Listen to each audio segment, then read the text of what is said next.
Cek 1 2 3. Ya. Halo, selamat pagi, selamat siang, dan selamat malam.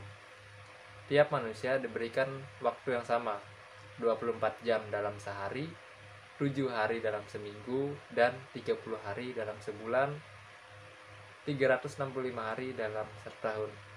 Tapi ada manusia yang bisa membuat karya terbaik dalam hidupnya dalam rentan waktu itu. Tapi ada juga manusia yang tidak menjadi apa-apa dalam rentang waktu itu. Oke, di sini waktu dan kehidupan, maksudnya kehidupan dan waktu itu tidak bisa dipisahkan. Karena kalau kita menyia-nyiakan waktu itu sama saja dengan halnya kita menyia-nyiakan hidup. Jadi kali ini saya akan membagikan 6 hal terbesar yang tanpa kita sadari itu sudah membuang waktu kita. Apa saja 6 hal terbesar tersebut? Ya, yang pertama adalah 1.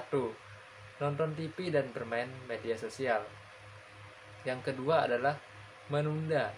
Yang ketiga adalah selalu mengiyakan ajakan orang. Yang keempat adalah selalu ingin sempurna. Yang kelima adalah menjadi multitasking. Yang keenam adalah selalu cemas. Oke, kita dari yang pertama. Menonton TV dan bermain media sosial. Tidak ada larangan untuk Anda itu nonton TV dan bermain media sosial. Misalnya nonton TV di sini untuk melihat kabar-kabar terbaru, untuk melihat berita terbaru, itu nggak masalah. Tapi yang bermasalah itu adalah ketika nonton TV Anda itu membuang waktu Anda, mengganggu istirahat Anda, atau hal-hal yang lainnya membuang waktu Anda, seperti menonton hal yang tidak berguna gitu ya.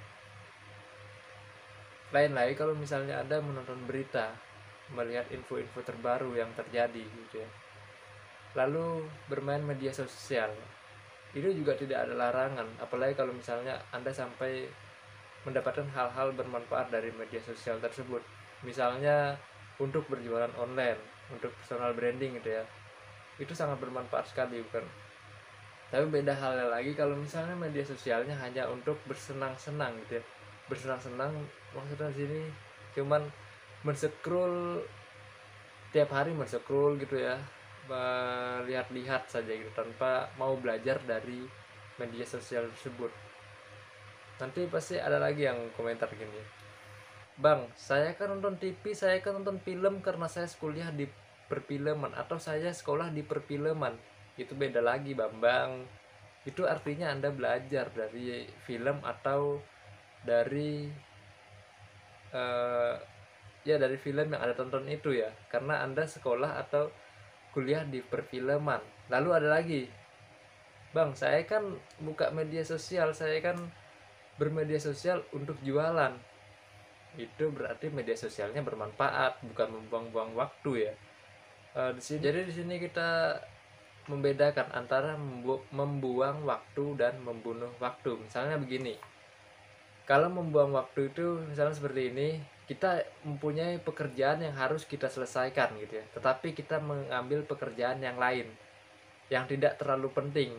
Nah, itu namanya membuang waktu dengan meninggalkan pekerjaan yang seharusnya kita kerjakan tapi tidak kita kerjakan.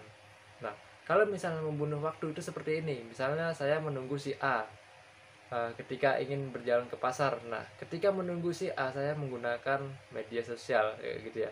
Itu namanya membunuh waktu ya, karena menunggu si A. Oke, yang kedua adalah menunda. Apapun alasannya, menunda ini sangat membuang waktu, karena ya ini sama saja kita menumpuk pekerjaan di hari besok ya. Meskipun ada yang beralasan menunda ini untuk mengulur waktu, untuk mencari hari santai gitu ya, tapi ya sama aja itu kita menumpuk di hari berikutnya, sehingga hari berikutnya itu akan lebih banyak pekerjaan yang seharusnya nggak sebanyak itu, tapi karena kita sering menunda jadi tertumpuk akhirnya banyak gitu ya. Dan biasanya kalau misalnya kita melakukan penundaan ini, hati kita tuh tidak tenang gitu ya, dan memikirkan, wah besok selesai nggak ya, besok selesai nggak gitu ya. Dan akhirnya seharian kita memikirkan itu, dan akhirnya kita membuang-buang waktu untuk memikirkan hal yang seharusnya nggak kita pikirkan gitu ya, karena menunda tersebut. Ya, yang ketiga, selalu mengiyakan ajakan orang.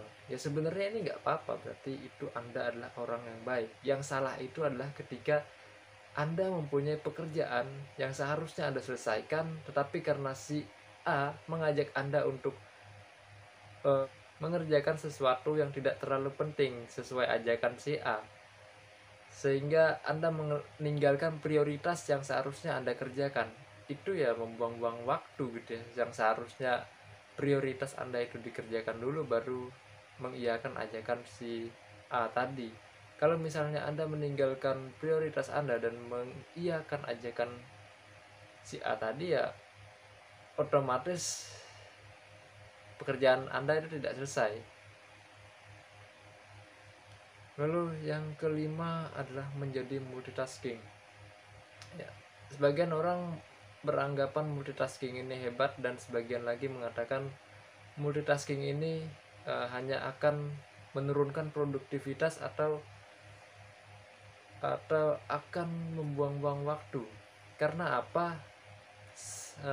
Pekerjaan A kita kerjakan tidak selesai, pekerjaan B kita kerjakan juga tidak selesai, seperti kita menyicil-nyicil gitu ya. Dan akhirnya pekerjaan A dan pekerjaan B tidak sama-sama selesai, akhirnya tidak ada yang sempurna gitu ya. Tetapi beda halnya lagi, kita mengerjakan pekerjaan A, kita kerjakan sampai selesai, lalu setelah selesai pekerjaan A kita kerjakan pekerjaan B, setelah selesai pekerjaan B lalu ke pekerjaan C, dan itu hasilnya pasti akan jauh lebih berbeda. Karena multitasking itu begini, sebagian orang mungkin bisa melakukan itu, tapi sebagian lagi tidak bisa. Nah, hati-hati bagi Anda yang tidak bisa melakukan multitasking, itu hanya akan membuang-buang waktu dan akan membuat Anda bingung, karena kita ini cuma mempunyai 2 tangan guys, 2 mata, 2 kaki, dan 1 hidung ya. Jadi gunakanlah multitasking itu sepintar mungkin, dan usahakan jangan menggunakan multitasking kalau misalnya suatu pekerjaan itu jauh berbeda dari satu pekerjaan ke pekerjaan lainnya gitu ya. Yang keenam adalah selalu cemas. Life is too short to worry. Hidup terlalu singkat jika hanya cemas dan cemas gitu ya. Kadang sesuatu yang belum terjadi kita itu harus cemas gitu ya, itu sangat membuang-buang waktu ya gitu. Karena apa ya, kalau misalnya kita cemas gitu, waktu itu akan berjalan seperti apa adanya ketika kita cemas itu ya. Di sini bedakan antara cemas dan bahaya gitu ya. Kadang kita hampir nggak bisa membedakan antara cemas dan bahaya. Kalau kecemasan itu biasanya itu belum terjadi, tapi kita berangan-angan, gimana nanti kalau seperti ini, gimana nanti kalau misalnya seperti itu gitu ya. Tapi kalau misalnya bahaya itu sudah terjadi, ada di depan mata gitu ya, bahaya, tapi kebanyakan dari kita bisa melewati bahaya tersebut karena kita sudah melihat sesuatu itu di depan mata gitu ya. Misalnya seperti ini, misalnya suatu hari kita cemas karena tidak bisa memanjat pohon kelapa. Bagaimana kalau misalnya kita nanti jatuh, bagaimana nanti kita misalnya kepleset, atau kecemasan yang lainnya. Dan di sisi lain kita melihat orang memanen buah kelapanya, orang bisa memanjat pohon kelapanya sendiri gitu ya. Dan misalnya lagi kita takut main ke sungai karena takut tergelincir, takut basah. Dan di sisi lain kita melihat orang sudah mengarungi samudra dengan perahunya gitu ya. Oke, sekali lagi kehidupan dan waktu itu tidak bisa dipisahkan. Kalau kita menyia-nyiakan waktu, itu sama saja dengan kita menyia-nyiakan hidup. Oke, sekian dari saya. Semoga ini bermanfaat ya. Kita sama-sama belajar di sini. Saya di sini belajar dan Anda juga di sini. Ya, kita sama-sama belajar intinya lah ya. Oke, sekian dan terima kasih. Selamat pagi, selamat siang, dan selamat malam.